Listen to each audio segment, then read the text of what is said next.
नमस्कार बच्चा लोगों, स्वागत है आप सभी का एक बार फिर से। तो आज मैं एक ज़बरदस्त ट्रिक लेके आया हूँ।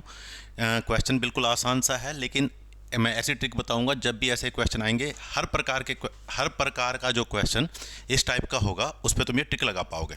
ठीक है, तो करना क्या है, देखो क्वेश्चन है आपके सामने। यदि राम की आय श्याम की आय से 20% कम है तो श्याम की आय राम की आय से कितने प्रतिशत ज़्यादा है। तो जब भी बच्चों केवल 1% दे रखी हो और कम ज़्यादा की बात चल रही हो, कैसा भी क्वेश्चन है, तो आपको क्या करना है। पहला स्टेप क्या है, देखो इस 20% का आपको बनाना है फ्रैक्शन। तो 20% का क्या मतलब होता है सर? 20% का मतलब होता है बच्चों 1/5। ठीक है, वैसे सभी को पता है कैसे आया, 1/5 बटे में 100 कर दिया। अब तुम्हें क्या करना है, देखो ऊपर वाली चीज़ तो छेड़नी नहीं है, एक को लिखो ऐसे का ऐसा, एक ऐसे का ऐसा चिपका दिया। अब तुम केवल पहली लाइन पढ़ो। यदि राम की आय श्याम की आय से 20% कम है, कम, तो पहली लाइन में जो चीज़ लिखा है ना वही करना है, कम लिख रखा है। तो तुम्हें क्या करना है, इस 5 को 1 कम कर देना है। देखो कम लिखा होगा तो कम करना है, तो 5 को 1 कम कर दो, आंसर आ गया 4।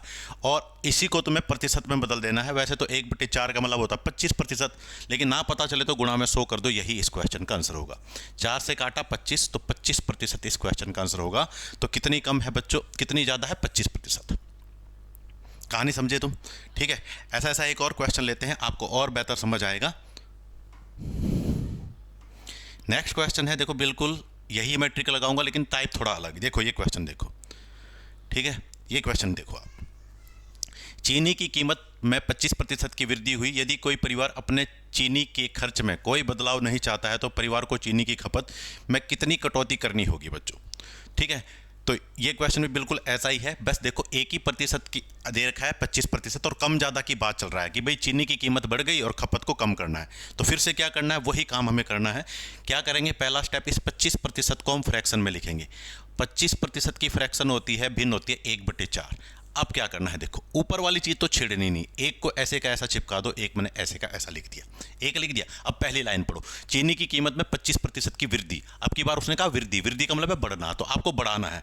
तो इस नीचे वाले को जितना भी ऊपर लिखा उतना बढ़ाना, तो 4 को 1 बढ़ाना है। तो 4 को 1 बढ़ाओगे तो 5, यानी नीचे वाले में ऊपर वाला जोड़ देना है। अगर वृद्धि लिख रखा है और कमी लिख रखा है तो नीचे वाले में से ऊपर वाला घटा देना है, और प्रतिशत में बदलने के लिए गुणा में 100। फिर काटो बच्चों, तो आप कहोगे सर 20%। तो इस क्वेश्चन का आंसर है 20%। 20% इस क्वेश्चन का आंसर है।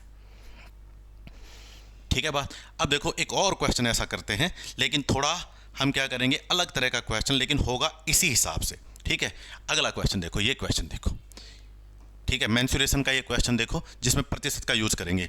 यदि आयत की लंबाई में 40% की कमी कर दी जाए तो इसकी चौड़ाई में कितने प्रतिशत बढ़ाया जाए कि आयत का क्षेत्रफल पूर्ववत रहे, यानी पहले जितना था उतना ही रहे। कुछ नहीं सोचना आपको, देखो 1% दे रखी है, 40%।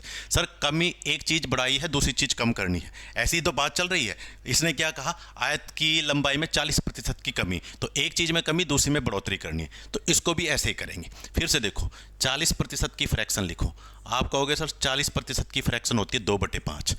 ठीक है, ऊपर वाली चीज को सेम लिखो। अब ऊपर वाली चीज सेम लिखने के बाद अब पहली लाइन पढ़ो, एक आयत की लंबाई में 40% की कमी। अब की बार कमी है तो आपको कमी करनी है, नीचे वाले के साथ छेड़खानी है, करनी है। कमी लिख रखी है पहली लाइन में तो कमी करनी है, तो 5 में 2 कम करो सर। 5 में 2 कम करोगे तो 3 आ जाएगा, और 2/3 का मतलब होता है 66 सही 2/3%। ठीक है, 2/3 प्रतिशत में बदलोगे तो 100 से गुणा करोगे, 200/3, तो आंसर आ जाएगा 66 सही 2/3%। ठीक है, तो 66 सही 2/3% ये वाला है। देखो ये सही नहीं लिखा गया, 66 सही 2/3%, ये इस क्वेश्चन का आंसर आएगा। तो जब भी 1% दे रखी हो, कम ज़्यादा की बात होगी, सारे क्वेश्चनों को आप ऐसे ही डील करोगे। तो अगर आपको वीडियो अच्छी लगी है तो चैनल को सब्सक्राइब और वीडियो को शेयर करना ना भूलें। आज की क्लास में इतना ही, मिलते हैं नेक्स्ट क्लास में। जय हिंद, जय भारत।